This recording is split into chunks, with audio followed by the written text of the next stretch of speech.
Seja bem-vindo mais uma vez aqui ao canal E aí, Cezão. E hoje a gente tá de olho no texto aqui. E é um quadro novo que vai chamar Texto no Contexto. Eu não sei se é nome bom, você pode até me ajudar melhor sobre isso. Se você tiver um nome melhor para esse quadro, comenta aqui embaixo. Em tanto tempo de crente como eu tenho, eu já percebi que crente não lê Bíblia. Crente não lê o texto, ele lê trecho, um versículo e memoriza um pedaço daquele versículo que para nós vai fazer sentido aplicando em uma série de coisas da nossa vida, e a gente ainda vai dizer que a Bíblia ela é viva por causa disso. Entretanto, todo texto tem um contexto. Tem um contexto imediato, tem um contexto mais amplo, tem um contexto geral, e todo texto ele deve ser analisado à luz do seu contexto, para que ele não vire um pretexto para você dizer coisas que a Bíblia não disse, tá? Quando você não conhece a Bíblia, você sacrifica coisas que Deus não pediu para agradá-lo de um jeito que ele não quer, para que ele te dê a promessa que ele não te fez. Isso é muito sério e é muito pesado. É por isso então que a gente vai começar hoje esse projeto de entender textos dentro do seu contexto, ok? E até uma certa aplicação sobre isso. Vamos lá, vamos comigo? Bora lá. O texto é o Evangelho de Marcos, capítulo 12, versículos 41 até o 44. É a oferta da viúva, certo? Vamos ler. Jesus sentou perto da caixa de ofertas do templo e ficou observando o povo colocar o dinheiro. Muitos ricos contribuíam com grandes quantias. Então veio uma viúva pobre e colocou 2 moedas pequenas. Jesus chamou seus discípulos e disse: Eu lhes digo a verdade. Essa viúva depositou na caixa de ofertas mais do que todos os outros. Eles deram uma parte do que sobrava, mas ela, em sua pobreza, deu tudo o que tinha. Bom, se a gente estivesse numa igreja, depois dessa leitura, muitos diriam amém, é isso aí mesmo. Olha que fé dessa mulher. Na verdade, esse texto, de fato, traz à tona a devoção dessa senhora.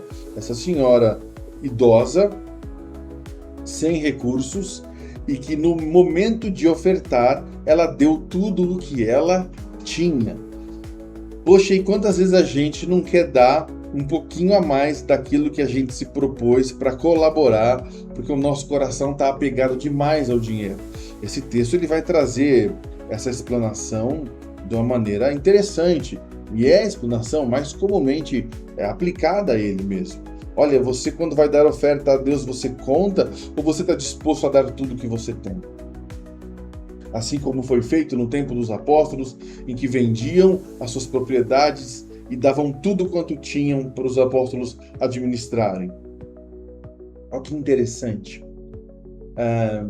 Isso está errado? Não está errado, porque o texto de fato demonstra a devoção daquela senhora a ponto de ela dar tudo que tinha.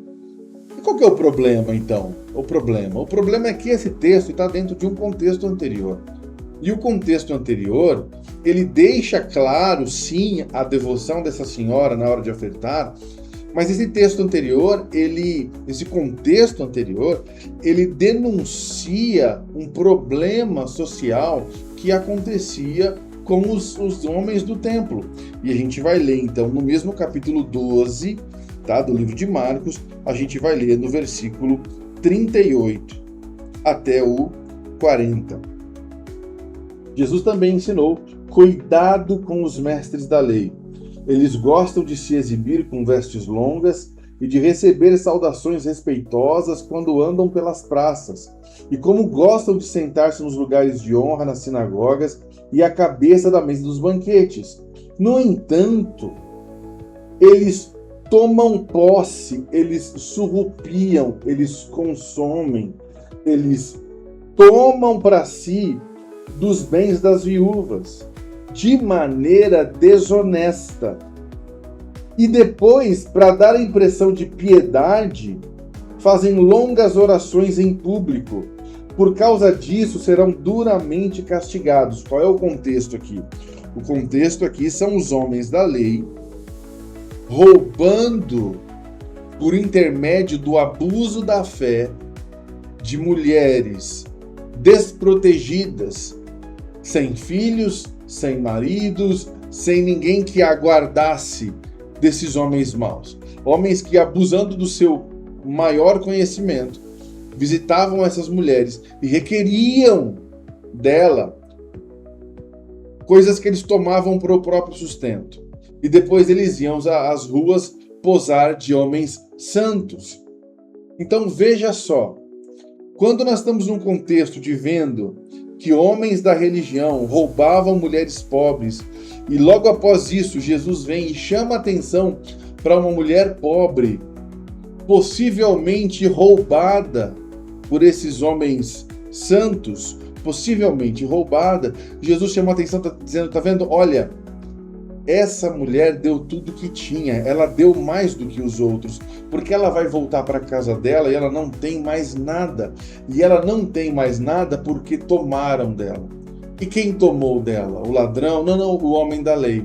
Quem tomou dela? O sacerdote. Quem tomou dela? Aquele que, por temor a Deus, deveria guardá-la. Por quê? Porque era uma missão do templo guardar órfãos e viúvas. Era uma missão do templo cuidar dos órfãos das viúvas. E aí eu queria te informar algo seguinte. Essa mulher pobre e idosa, que vem e é uma viúva e ela dá a sua oferta, ela deveria estar indo no templo retirar e não entregar. Por que eu digo isso? Lembra de Malaquias 3:10? Um texto muito usado para falar sobre dízimo também. Trazei todos os dízimos à casa do tesouro para que haja mantimento. Mantimento. O mantimento ele era originado, muitas vezes, uma boa parte, à tribo de Levi, que não podia trabalhar, eles viviam do templo, e também para a manutenção da vida de órfãos e viúvas.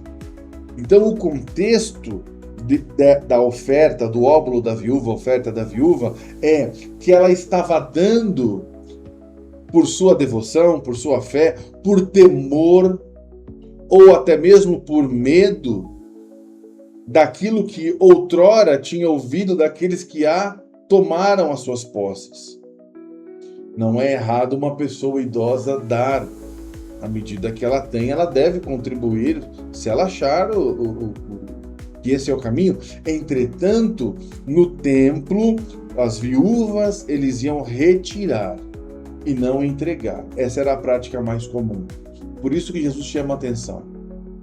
Então ele não só louva a mulher que entrega para além das suas possibilidades, como ele está criticando o sistema do templo e criticando uma corrupção religiosa que acontecia naqueles momentos, que faz com que uma viúva que acabou de ser roubada ainda se sentir coagida a entregar, ou ainda que seja de boa vontade.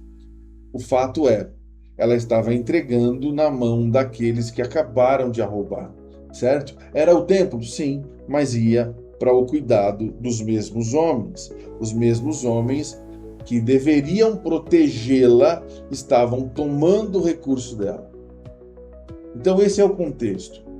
Esse texto da oferta da viúva serve para a gente argumentar com a igreja e ensinar sobre como ofertar ao Senhor? Ele pode servir, mas você está tirando ele do seu contexto imediato. Eu nem estou falando de um contexto mais distante ou um contexto profético em que isso corresponde a algo dito lá no Êxodo, por exemplo. Não, eu estou falando de 4 versículos atrás.